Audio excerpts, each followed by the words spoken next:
everyone, let me introduce myself. My name is Valerina Aulia Pertiwi. You can call me Vale with NPM 2541149. I'm majoring in management. Today, I will discuss material about market equilibrium in business mathematics. Sebelum aku menjelaskan apa itu keseimbangan pasar, di sini aku akan menjelaskan terlebih dahulu apa itu pasar. Jadi, pasar adalah tempat terjadinya interaksi antara penjual dan pembeli. Interaksinya bisa secara fisik maupun digital. Apa itu keseimbangan pasar? Jadi, keseimbangan pasar adalah suatu kondisi di mana jumlah barang yang diminta konsumen sama dengan jumlah barang yang ditawarkan oleh produsen pada tingkat harga tertentu.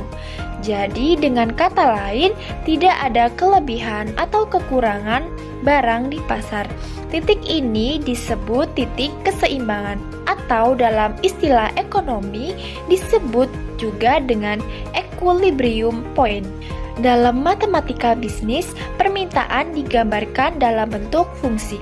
Yang pertama, bentuk umum fungsi permintaan, yaitu QD sama dengan A min BP, di mana QD adalah jumlah barang yang diminta, P adalah harga, dan A B adalah konstanta positif. Fungsi ini menunjukkan bahwa permintaan memiliki hubungan negatif dengan harga.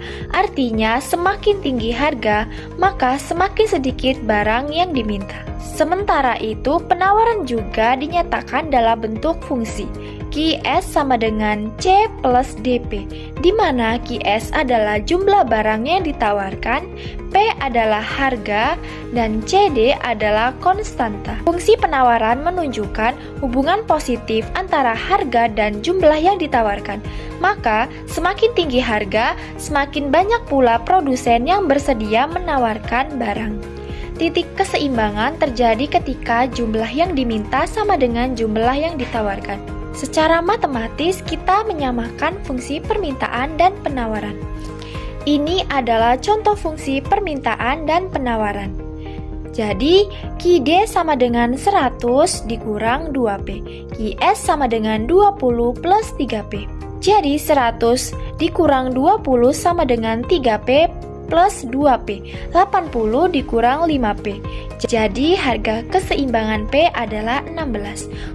Untuk mencari jumlah keseimbangan Q, kita substitusikan P ke dalam salah satu fungsi. Maka titik keseimbangan terjadi pada harga 16 dan jumlah 68 unit. Mengapa titik keseimbangan penting?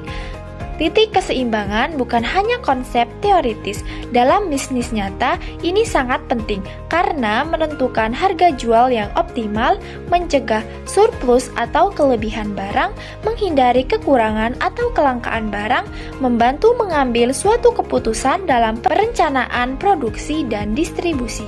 Pentingnya titik keseimbangan bagi produsen, mereka bisa menetapkan harga yang realistis agar barang tidak menumpuk di gudang atau kehabisan stok.